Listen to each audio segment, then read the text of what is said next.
And happy to be here as always, and just excited about this topic. And so without further ado, let's rock and roll. Excellent. One of the things I'll start by asking those people who are on this call, several of you come back week after week, and we appreciate that. If you know people that might get benefit, please invite them. This is something that we do to pay it forward, to spread the word of what we do, and to specifically give you guys something that you can take and implement today without haste. You can just get right in and take a thing or two away. Today, we're going to talk about managing your A players or managing your top performers. This is intended to be a management topic. However, if you are or want to be a top performer, certainly you will get some takeaways here on the things that you can do to be that top performer. So as always, one of the very first things we ask you to do is get your chat fingers ready and answer the following question. What is your number one challenge in managing your top performers? What is the number one challenge that you see you experience? And I'll ask that to my colleagues, John or Tim, as you have managed in the past. What have you seen as a challenge in managing top performers? I'm happy to let Tim go first if he has a comment. If not, I do. Sure. I think the number one challenge is how to keep them motivated at a high level, how to keep stretching them and pushing them, even though they're already achieving at the top of the food chain. And that was, in the past, that was a big challenge that I've wrestled with, because you tend to want to leave them alone when they're kicking butt and taking names. And so that was my number one. Yep. Excellent. Thank you, John. Yeah, I would say we had a pretty big group in our company called Management Talents. And probably the biggest challenge we had, some similar to Tim on some levels, but others was really getting them kind of homogenized into the kind of group dynamic, because they're quick studies, they learn quickly, they master things quickly, and they don't need to build bridges oftentimes the way others need to. So getting them homogenized and seeing the benefit of building relationships and working with others was a challenge for us. Yeah.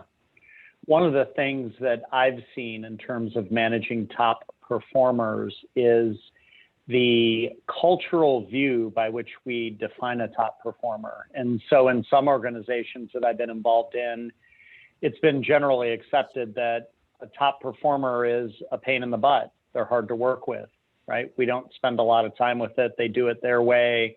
They make a lot of noise to get stuff done. And I would challenge that in any organization, that is that really your top performer? And what I want to do next, if it's okay with you guys, is I would like to put some parameters around what is a top performer, because in my experience, it's been maybe not as culturally defined as John's experience. Your past life, you guys, your organization went out of their way to define this is the top of the top and this is how we treat the top of the top. In some organizations, it's the exact opposite. The top of the top is what we get, and it's what they do to us, and we have a hard time managing them, if that makes sense. So I want to put a couple parameters around what is a top performer. And Tim, I'll ask you to monitor chat, right? What type of, are we getting any good comments there in chat? Yeah, for sure. Leo had said top challenge, trying to keep them happy, but also get them to keep from getting into a maintenance mode mentality. That's a powerful one right there. Amy Van den Elzen says, getting the company to understand that their job is to sell, and when others fill up their calendars with non-sales meetings and other junk, it's a distraction to their focus and is hurting the company. There's just a couple really good ones. Encouraging, change flexibility without discouraging them. And then Michael Norton, as always, has a beauty. It's they have been doing things so long, they already have all the answers. That's a huge one for sure. Yeah. So when we think about, and thank you for reviewing those, and thank you everyone for commenting. So when we look at characteristics of top performers or A players, and these are in no particular order, right? I think of a top performer as having a positive attitude, a can-do attitude, an attitude of how do we get stuff done. And I'm curious, John or Tim, any comment on that one? Yeah, I would say, and this is maybe a little bit counterintuitive. What we found, and this actually was studied, that top performers oftentimes are more needy than other employees, and it would seem counterintuitive, but in many cases, or actually in most cases, they need more feedback, more positive reassurance than other employees. But the trick is it can't be too much, because we don't want to fall into feeding their ego. So while they do have a positive attitude, they do need a fair amount of positive reinforcement, more so than you would think.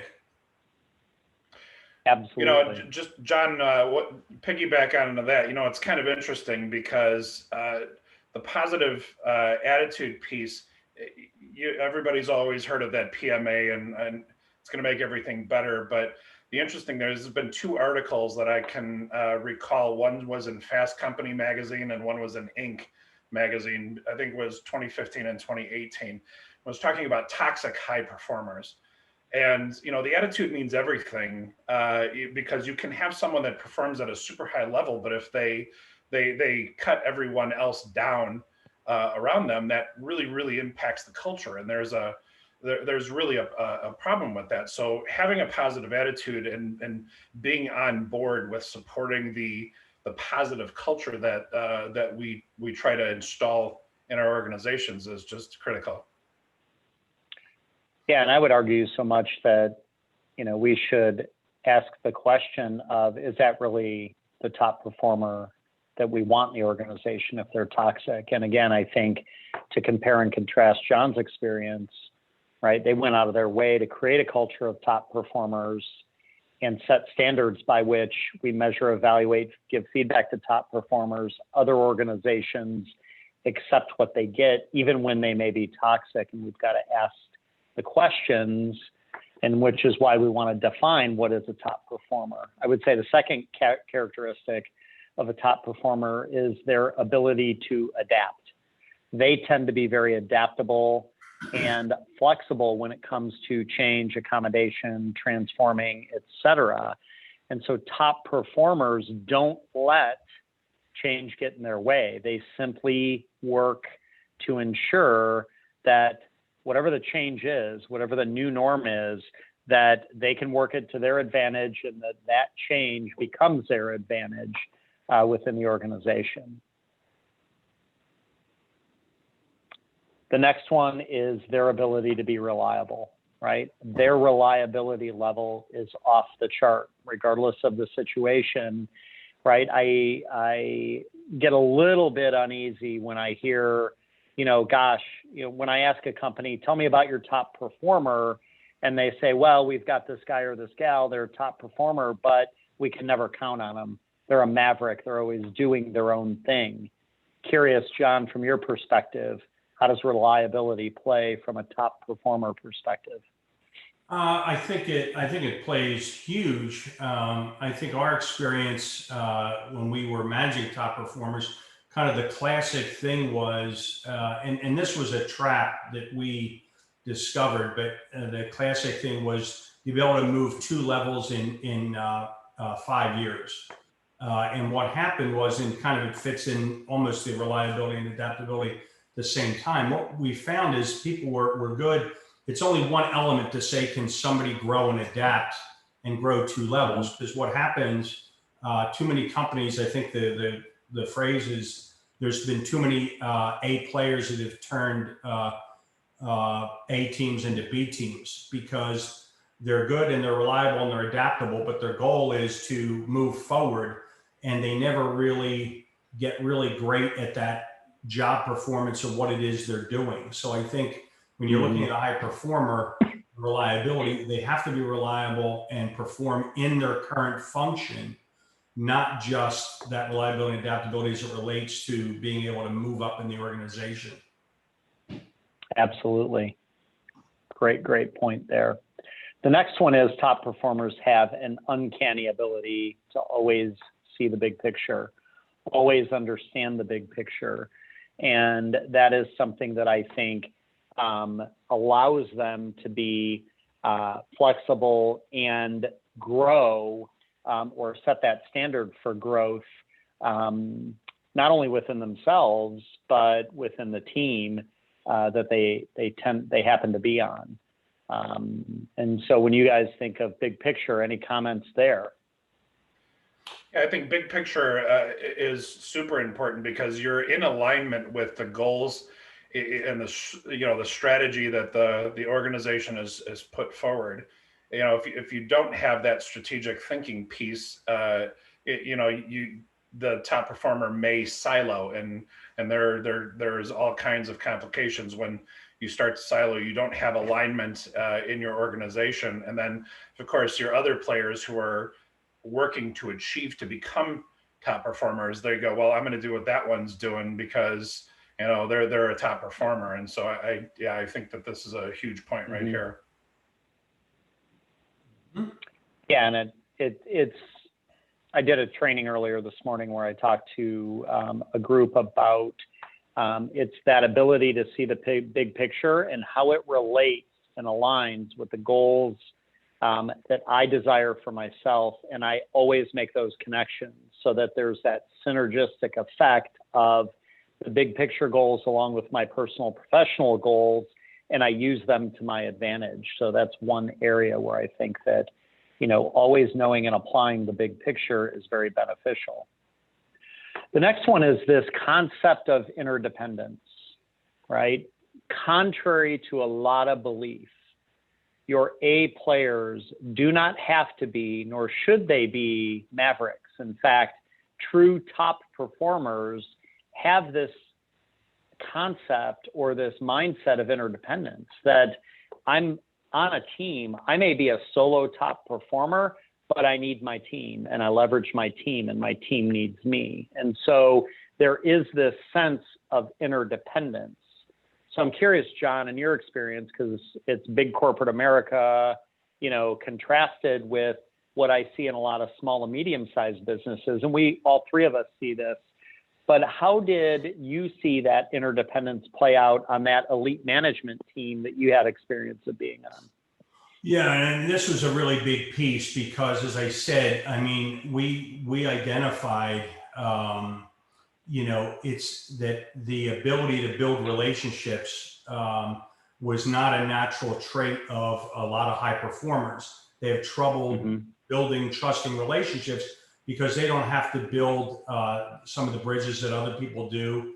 And we really needed them to learn the power of collaboration and the benefits of other people's point of view. And I think as a leader, if you're a leader and you're managing high performers, this is something that you really need to pay attention to. And it occurred to me that last week, or maybe it was a week before, one of my clients called me up, and he's CEO of a very nice company. And he said, John, I have to be honest, I don't know how to coach properly. And I know I need to do that. And we talk about in organizational excellence about the difference between coaching, training, and mentoring. And this is a case where coaching and mentoring is really, really important because we need to show them oftentimes how we work and benefit from collaborative relationships. So this piece is very foreign oftentimes to a high performer. Absolutely. The last attribute that we'll talk about, at least on this call, this session, is really this concept of lifelong learning. Tim, tell me why this is important for anybody who's a top performer. Yeah, it's being a lifelong learner is keeping your mental acuity sharp. You're going to continue to be learning and about your product, your competition. You're going to continue developing as a business person and as a human being. If you fail to do that, then you get stuck in ruts, and here's where blind spots start to develop, where you just flat out miss miss key relationships, because you neglect Yeah. them and you make too many assumptions. So being a lifelong learner is an important characteristic of being a top performer for that exact reason. You've got to stay on top of your game, or else your brain and your relationships atrophy over time. You can't take those for granted.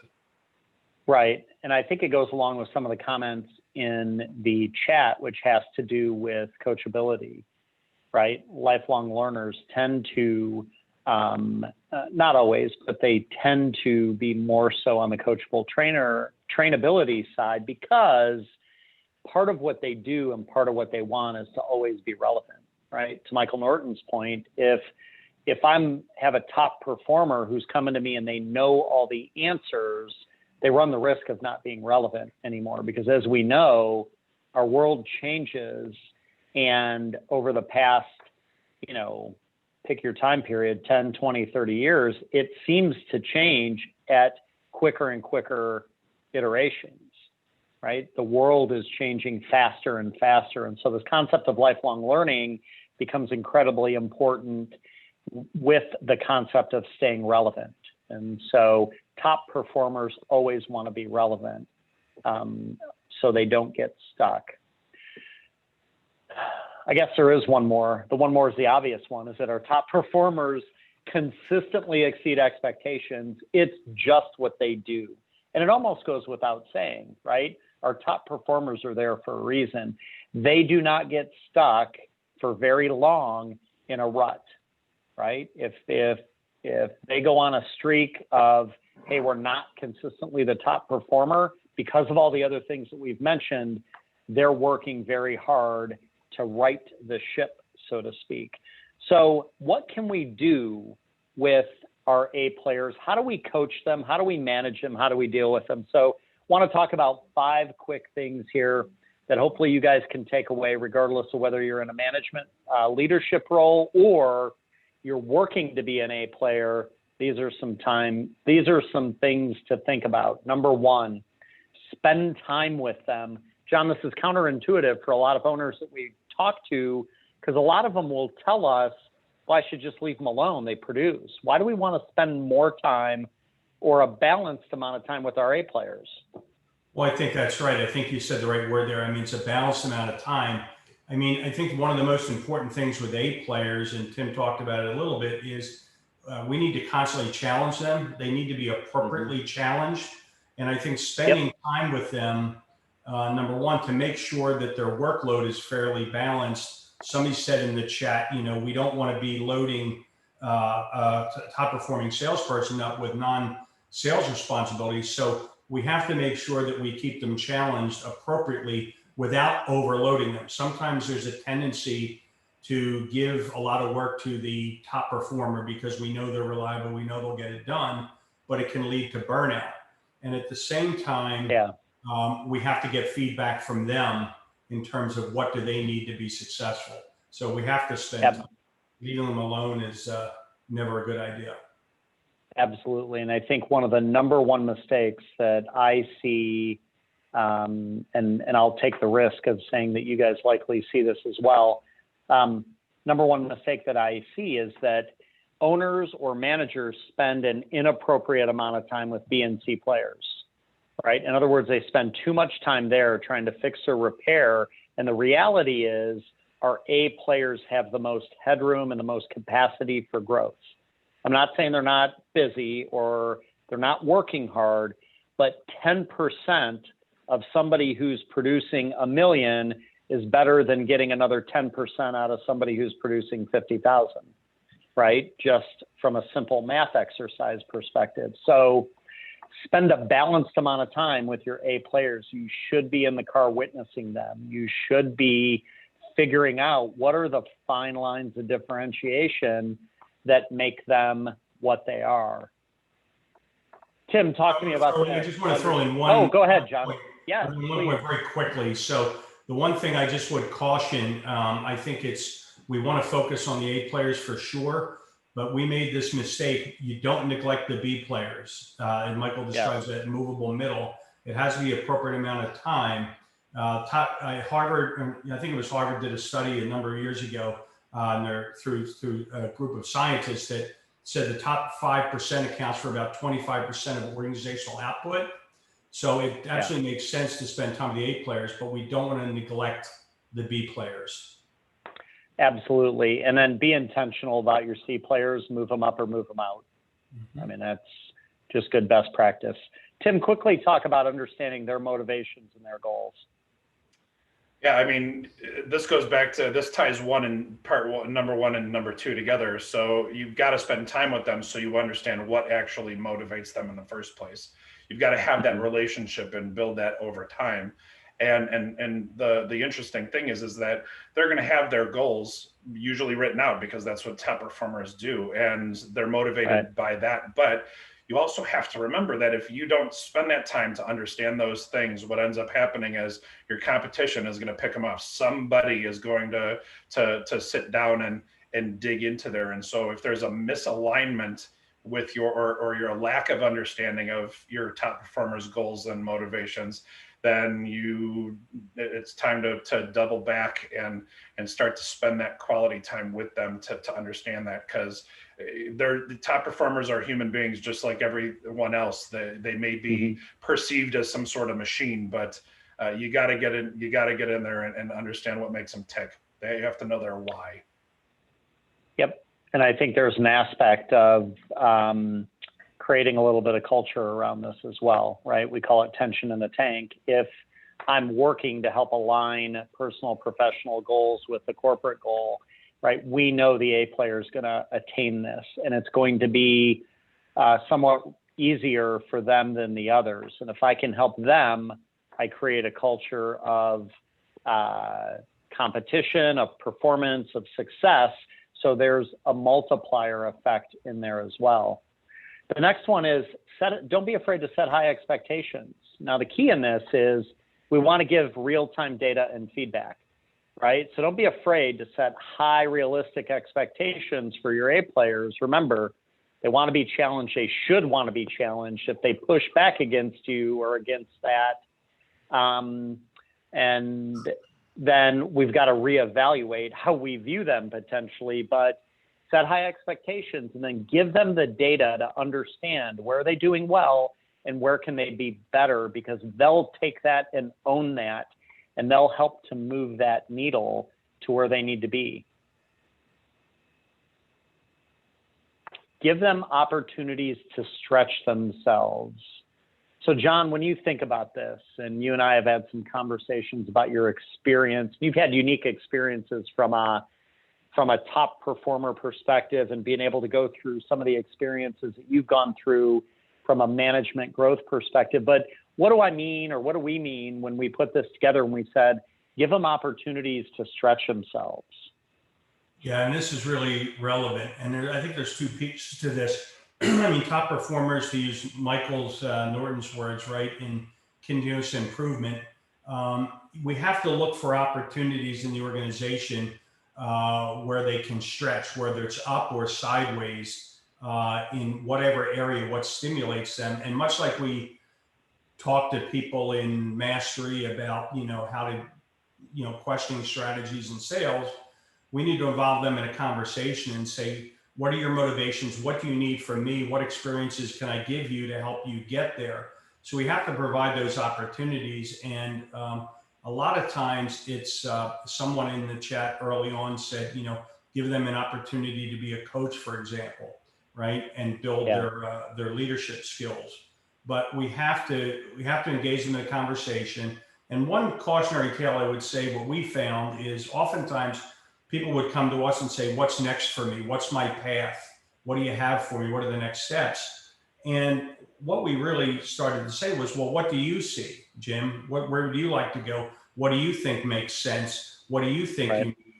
So it has to be a lot of conversation and an opportunity, again, to stretch, whether that's up or sideways in various areas. Yeah. I think the fundamentals of why people leave us are still pretty consistent, right? They stop learning, they stop growing, right? Or they hate you as a manager.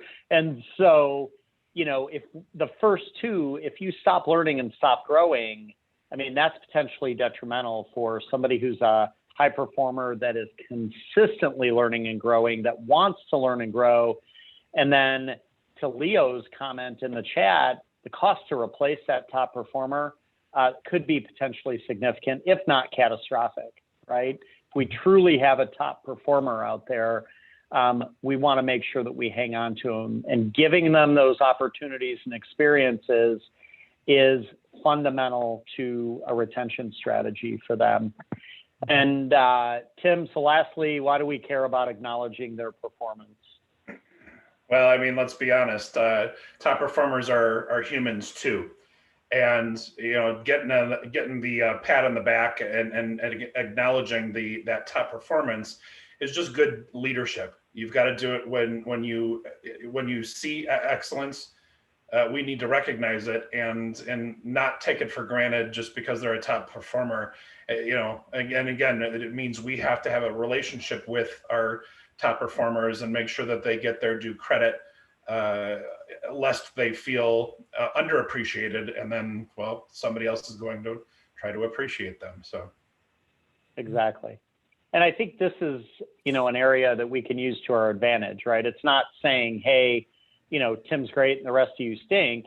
It's recognizing Tim's achievements, for example, and then, saying, Tim, share with us, right? What is the one thing or the fine thing that you did, the subtle thing that you did that helped you get to this point, et cetera. So we can leverage that to build in some training, to create some culture within our organizations. And so those are 5 quick steps. John, did you have any comments on the last one? No, just wrapping this up. I would just say this, that again, we want to be mindful that we don't overdo it with the praising the top performer, because it can create some tension in the group dynamic. It's important to recognize the accomplishment appropriately, but then also help the top performers see how other members of the team contributed to the success. That's an important piece. That group dynamic, sometimes you can develop resentment with top performers seen as the favored person or something. So we have to give the appropriate amount of feedback and also help them acknowledge the contributions of other team members that help them be successful. Yeah, we've got to understand that positive tension and that negative tension that we create on our team. So if you've got any questions about management, leadership, how to handle your A players, your top performers, what to do with your B players, simply reach out to us. Tim out west in Texas, John out to the east in the Philly, southern New Jersey area, and then myself here in Indiana in the Midwest. So simply reach out. Our contact information is here. We're more than happy to be a resource to you. We appreciate you being here. We'll see you next week for another session of Grab and Go Growth Tactics. Would love for you to put some feedback in the chat on your way out. Thank you, Michael, for the compliment. Give us one thing you took away today. So would love to hear it. So thank you, everyone. Give us a moment and we'll wrap this up. We got some great. Mac has a real good one. Spend more time with the A players and challenge them. Absolutely. Defining top performance. I think that's a beauty. Corey and I killed that one for sure. Yep. Good stuff. Thanks, Bill. Appreciate it. Yes, we've got to really define what is an A player. I think that helps us set a standard within our organization rather than accepting what we get, right? Because if we set those standards like we talked about, guess what your A player is going to do? They're going to fight to meet or exceed those standards at which you set. So, all right, guys, we will talk to you soon. I've got to hop onto my next call. Appreciate you guys being with me today, and we will chat soon. All right. Thanks, team. Be well, guys. Yep. Bye now. See you guys.